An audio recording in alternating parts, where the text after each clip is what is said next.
여러분 안녕하세요. 예, 저는 체인지 그라운드 윤충희 PD입니다.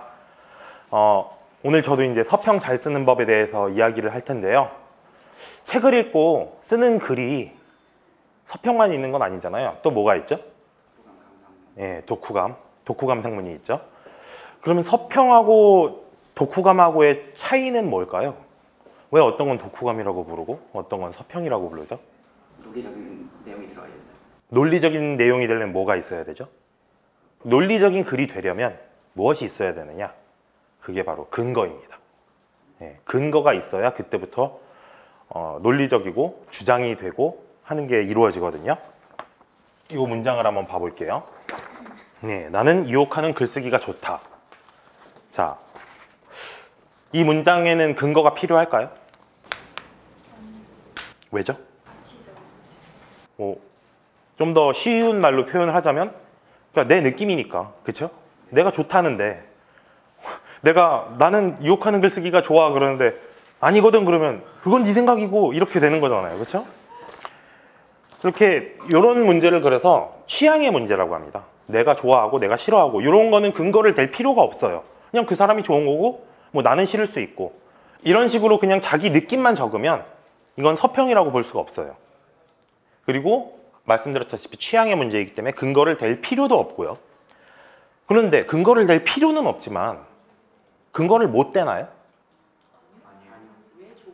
그렇죠. 왜 좋은지 쓸 수 있죠. 한번 써볼게요. 나는 유혹하는 글쓰기가 좋다. 글이 술술 읽히기 때문이다.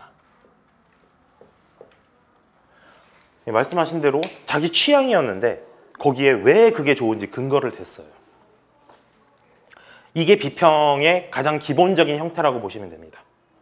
어떤 작품에 대해서 평가를 내리고 왜 그렇게 평가를 내렸는지 근거를 밝혀주는 거예요. 뭐 책으로 이런 식으로 쓰면 서평이 되는 거고 영화를 가지고 이런 식으로 쓰면 영화 리뷰가 되는 거고 모든 비평은 기본적으로 이런 구조를 갖고 있다고 생각하시면 됩니다. 그러니까 나의 주관적 판단을 쓰고 그 주관적 판단의 근거를 제시하는 거죠. 근데 여기서 하나 또 문제가 있어요. 여기 써 있는 근거는 객관적인 근거인가요? 주관적인 근거인가요? 예, 주관적인 근거입니다. 왜냐하면 글이 술술 읽힌다는 건 이 글을 쓴 사람의 생각이잖아요. 이렇게 서평을 써서 인터넷에 올리면 꼭 그런 댓글이 달려요. 뭐 나는 유혹하는 글쓰기가 좋다. 글이 술술 읽히기 때문이다. 그러면 댓글이 딱 달리죠. 그건 네 생각. 난 아닌데. 이런 식으로 댓글이 달릴 수 있단 말이에요. 즉 근거가 객관적인 근거가 아니라 주관적인 근거이기 때문에 뭐라 그래야 되지? 설득력이 떨어진다고 할 수 있어요. 그럼 우리는 그 서평을 통해서 자기 주장을 관철시켜야 되니까 주관적인 근거가 아니라 객관적인 근거를 가져와야 되죠. 그럼 객관적인 근거는 어떻게 가져올 수 있을까요? 가장 기본적인 형태는 바로 비교입니다. 근데 이렇게 쓸 수는 있죠. 유혹하는 글쓰기는 대통령의 글쓰기보다 술술 읽힌다. 그렇죠? 이거는 이렇게 비교해서 쓴 글은 객관적이라고 할 수 있잖아요. 그 둘 사이에서는. 그렇죠? 뭐 물론 글이 술술 읽힌다는 게 주관적인 평가 아니냐라고 할 수 있지만 이것도 어느 정도 객관화시킬 수 있어요. 뭐 문장 사이의 비약이라던가 문단 사이의 비약이라던가 아니면 전체적인 틀이라던가 이런 거를 뭐 책에 이렇게 그런 거를 이제 수치화할 수도 있고 객관적으로 볼 수 있기 때문에 어쨌든 다른 책하고 비교를 할 때는 그 둘 사이에서는 객관성을 이야기할 수 있잖아요. 그렇게 비교를 하는 게 만약에 제가 세상에 있는 모든 글쓰기 책을 다 봤다고 해봐요. 그러고 나서 이렇게 얘기를 하는 거죠. 내가 세상에 있는 모든 글쓰기 책을 다 봤는데 유혹하는 글쓰기가 제일 술술 읽히더라. 이렇게 얘기하면 그거는 어느 정도 객관적이라고 할 수 있겠죠. 세상에 있는 모든 책을 다 읽을 수는 없어요. 그러면 우리는 뭐하고 비교를 해야 될까요? 가장 유명한 책. 그렇습니다. 가장 유명한 책하고만 비교를 하면 돼요. 베스트셀러, 뭐 고전, 명저라고 불리는 것들과 비교를 하면 됩니다. 그래서 그런 책들하고 비교를 해보니 아, 이 글쓰기 책은 꽤 쓸만했다라고 평가를 할 수 있잖아요. 그런 뭐 고전, 베스트셀러, 명저 이런 것들을 한데 뭉뚱그려서 전통이라고 부를 수 있습니다. 그리고 두 번째로 이러한 비교점들이 쌓이다 보면 어느 정도 기준이 생길 거 아니에요.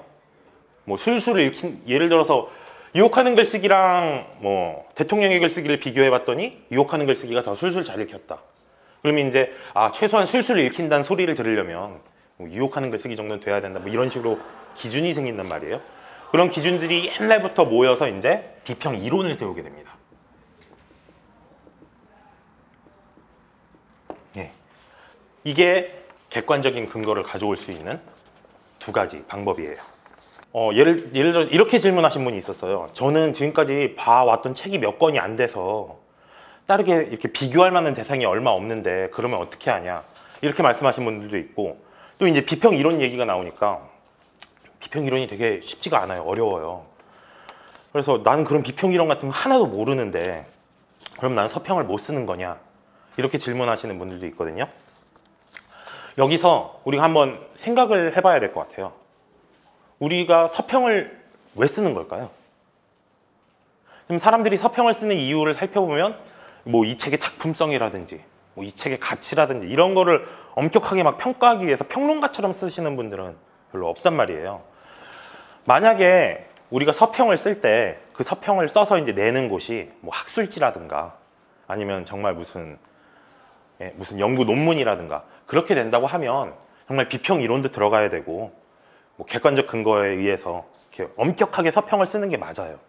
그런데 우리 일반 대중들이 꼭 그렇게까지 서평을 쓸 필요는 없을 것 같아요. 그게 그렇게 쓰는 게 쉽지 않거든요. 그러니까 쉽지 않고 어렵기 때문에 그렇게 쓰려다가 오히려 이제 포기해버리는 것보다는 자기만의 이유를 가지고 서평을 쉽게 써내려가는 게 오히려 더 좋다고 생각을 하거든요. 그래서 여러분들이 쓰는 서평을 통해서 다른 사람들에게 좋은 책을 알려주고 때로는 그 사람의 지갑을 좀 도와주고 그런 식으로 도움을 줄 수 있는 서평을 쓰시는 게 좋을 거라는 생각을 많이 하게 됩니다. 제일 중요한 건 자기의 솔직한 생각을 드러내는 거고 거기에 적당한 근거를 가져와서 다른 사람들이 내 글을 보고 고개를 끄덕끄덕 하거나 딱 이제 무릎을 탁 치거나 이렇게 설득력 있게 쓰는 게 저는 좋은 서평이라고 생각을 합니다. 그래서 마지막으로 여러분이 서평을 쓰실 때 요거 세 가지만 기억을 하셨으면 좋겠어요.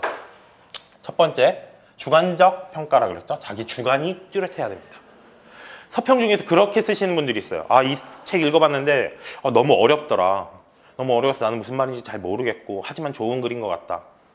이렇게 쓰시는 서평이 있어요. 진짜로 있어요. 그 유시민의 글쓰기 특강에 보면은 문학의 아트포스를 보고 어떤 분이 서평을 남긴 거를 이렇게 예시로 가져왔는데 제가 말씀드린 거랑 똑같이 써 있습니다. 이 책 너무 어려운 것 같은데 어쨌든 좋은 것 같다. 이거는 주관이 없는 거죠. 그냥 그 책에 있는 그 어려운 낱말과 그 저자의 위엄 거기에 눌려서 난 주관이 없는데도 좋다라고 얘기를 한 것뿐이에요. 그렇게 서평을 쓰시면 안 됩니다. 잘 모르겠으면 이 책 너무 어렵게 썼다 이렇게 쓰면 안 된다라고 말할 수 있을 정도로 자기 주관이 확고해야 돼요. 그래서 첫 번째가 주관이 필요하고 두 번째는 근거입니다. 제가 이제 여기 문장에서는 객관적 근거를 가져와야 된다고 했지만 솔직히 객관적 근거를 가져오기는 쉽지는 않아요. 그렇다고 아예 근거를 안 적으면 안 됩니다. 주관적 근거일지라도 근거를 가져와서 그 자신의 주관을 보충 설명할 수 있도록 글을 쓰시면 좋고요. 마무리로 설득력입니다. 아주 뭐 위대한 글을 쓰는 거는 솔직히 쉽지 않아요. 하지만 설득력 있는 글은 누구나 쓸 수 있다고 생각해요.